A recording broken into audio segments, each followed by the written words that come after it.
Oh,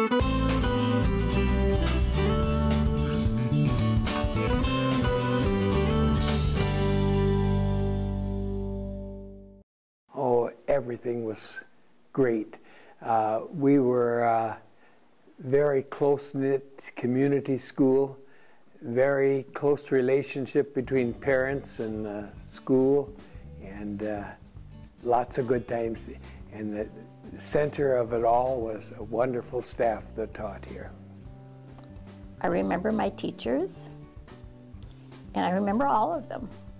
And most of them they were all favorites. I had Miss Benson in first grade, and she was from Fergus Falls, and had been in a midterm, she was in a car accident.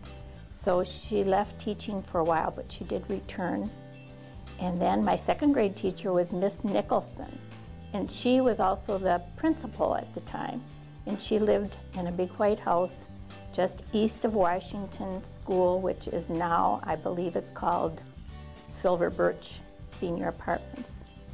Third grade, Miss Lidstrom. Fourth grade, Miss Mellum, and she taught music also. And fifth grade, my favorite teacher of all was Myrtle Buck. And all of the girls loved Myrtle Buck because she was a classy looking lady. Not only classy looking, but very classy. And she always wore makeup, bright colored clothes.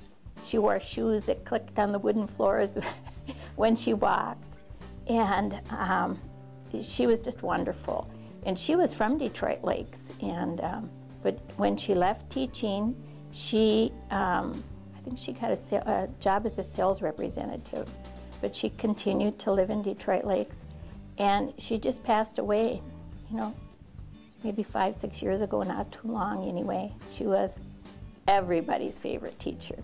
And then in 6th grade, I had Miss Rollin, who had gray hair and wore laced shoes. Quite the opposite, but they were all very good teachers. The teachers all got along just great. We were friends, and to this day, it's fun to see the teachers that we taught with, and we talk about this thing and that thing, and all friendly. One thing about teaching at that time, there was such a close relationship between the teacher and the home, and if there were problems in school, it was soon taken care of by the home, not just the teacher. So it made for a nice relationship and a good time.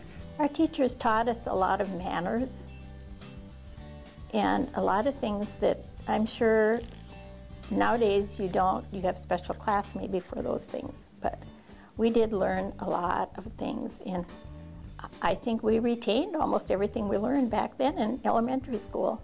You know, the PTA was very popular at Washington School, and we were very often had part of the program for the PTA, and we had a rhythm band, and I remember my 6th graders doing square dancing for the PTA, and I remember even yet some of the girls that were in my class tell me, and you always made us dance with the worst boys. There still were boy germs at that time. And we enjoyed seeing the parents come in, and lots of visitation between parents and school. Because it was a smaller school, you got to know the families that much better. The family, it was a neighborhood school, and you might have someone in kindergarten, and you'd meet them, you know, in the hall every day, and by the time they got to the upper grades, you know, you knew them. They felt like they knew you, and it was just a nice, close-knit group in that respect. Yeah. We had a lot of parent involvement, and because we were a neighborhood school, it seemed like that was the place that the kids liked to hang out after school.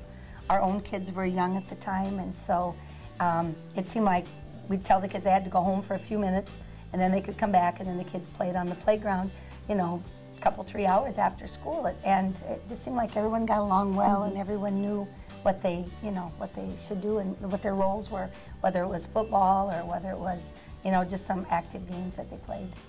Well, the atmosphere was definitely community. Everyone was friends, everyone got along. It didn't matter if you were, I remember as a 5th grader, we were working with kindergarten and 1st graders all the time.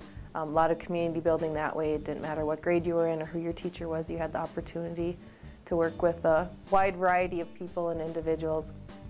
Some of my best friends to this day, we went to elementary school together, so the teachers and principals and administrators really brought forth that effort, being friends with everybody and getting along and working together.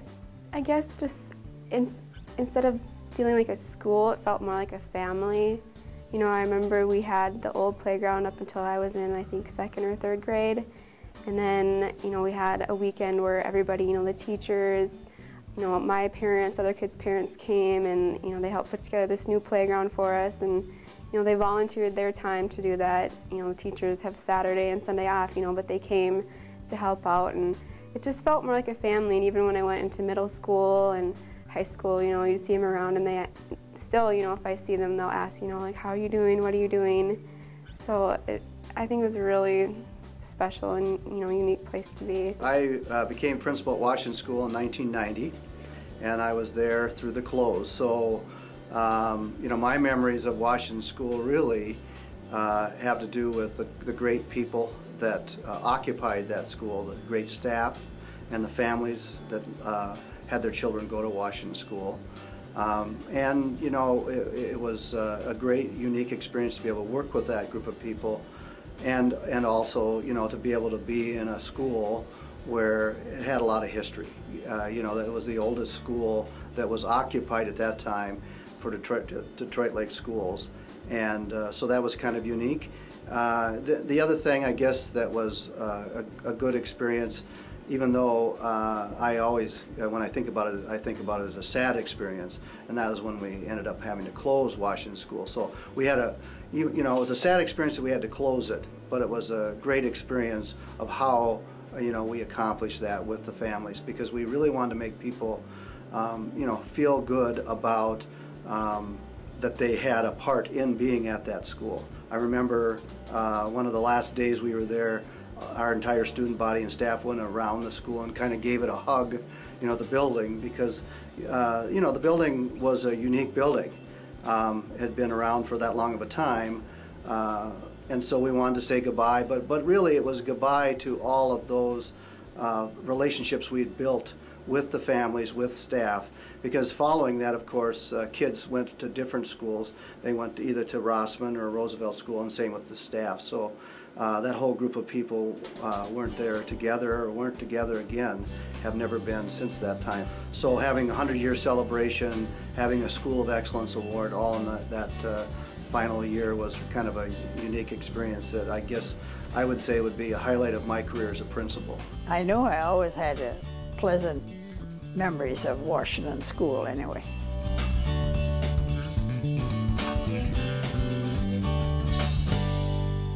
Thank you for watching this edition of the Museum Roadshow. We've been sharing memories of the Washington School, the memories that live on in the hearts and minds of people for their lives that have been associated with this school. Remember, on the Museum Roadshow, history repeats itself every 4 hours.